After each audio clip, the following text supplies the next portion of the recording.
ကဲဂါရာတွေရွတ်တဲ့လူတွေဝါသနာပါတဲ့လူကိုဆရာမပြပြပေးမယ်နေ့စဉ်နေ့တိုင်းဒီလိုမျိုးတစ်နေ့တစ်ခါနက်ခတ်ဆန်းရှင်တဲ့အချိန်မှာရွတ်အောင်မယ်ဂါရာလေးတွေကိုဆရာမတင်ပေးမယ်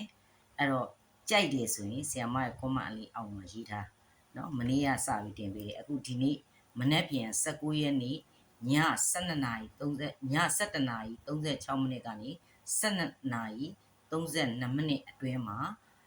ဆရာမတို့ဝိတာခနက်ခတ်နဲ့ဆန်းရှင်ပါတယ်နောက်တစ်ချက်က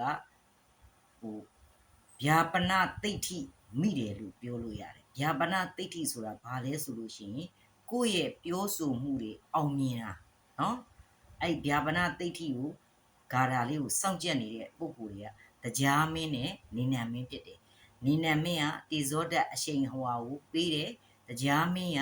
နတ်တို့ရဲ့ဩဇာအာဏာတွေကိုပေးတယ်အဲ့တော့ဒီနှစ်ခုကိုပေါင်းဆက်ပြီးရွတ်ထားတဲ့ဂါရာလေးဖြစ်တဲ့အတွက်ကြောင့်ထူးခြားတယ်အဲ့ဒီနက္ခတ်ဆန်းရှင်တဲ့အချိန်မှာတနေ့ကို108ခေါက်ရွတ်ပေးရ108ခေါက်ပြီးသွားရင်နေလို့ပြီးသွားပြီပေါ့နော်ဒါပေမဲ့ပထမဦးဆုံးဒီအစအဝင်လေးမှာဝင်ဖို့9မိနစ်အဲ့တဲကျမှ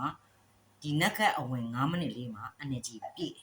အဲ့တော့ဆရာမအဲ့လိုအချိန်မျိုးများရွတ်စေခြင်းနဲ့ဒါမှမဟုတ်ထွက်ဖို့9မိနစ်အလိုအဲ့နေရာမျိုးမှာရွတ်တာပို့ပြီးတော့စွမ်းတယ်အဲ့တော့ဒီဟာတွေကဘလို့စွမ်းလဲဆိုတဲ့အကြောင်းဆက်ပြောပြမယ်ကိုယ့်ရဲ့အမှုခင်းနဲ့ပတ်သက်ပြီးအပြိုင်ဆိုင်နိုင်ရတဲ့ဟာကိုကအရာဝတ္ထုတစ်ခုကိုပြိုင်ဆိုင်မှုတွေစီစဉ်ထားတဲ့ကိစ္စတွေဆိုရင်လုပ်ရတယ်နောက်တစ်ခုကကိုယ့်ရဲ့လုပ်ငန်းတွေမှာပြိုင်ဘက်တွေပေါ်လာတဲ့အခါမျိုးမှာအနိုင်ရတဲ့ဂါရာလေးဖြစ်တယ်အဲ့ဒီဂါရာလေးကိုဆရာမကတော့အလွတ်မရတော့အခုကြည့်ပြီးတော့ရွတ်ပေးရမယ်နော်အဲ့တော့အိန္ဒရာဂိနေမဟာဇယံတပ္ပလက္ခဏာတိဋ္ဌိနံအိန္ဒရာဇိနေမဟာဇယံတပ္ပလက္ခဏာတိဋ္ဌိနံအဲ့ဒီဂါရာလေးကို108ခေါက်ရွတ်ဖတ်ပေးရမယ်အဲ့ဒီလက္ခဏာလေးရဲ့ဒီဂါရာလေးရဲ့အနက်အဓိပ္ပာယ်ကတော့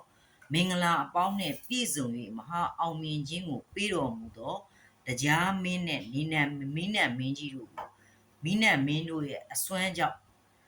ကိုယ့်ရဲ့အခုဖြစ်ချင်တဲ့တကူဩဇာတွေထက်နဲ့ရှင်လာတာဒါမှမဟုတ်လို့ရှိရင်ကိုယ့်ရဲ့ပြိုင်ဆိုင်နေရတဲ့ကိစ္စတွေအနိုင်ရကျင်တာလားအဲ့ဒါလေးကိုပြောပြီးတော့ဆူတောင်းပေးရမယ်နော်အဲ့လိုမျိုးနေတိုင်းတင်ပေးသွားမှာဖြစ်တဲ့အတွက်ကြောင့်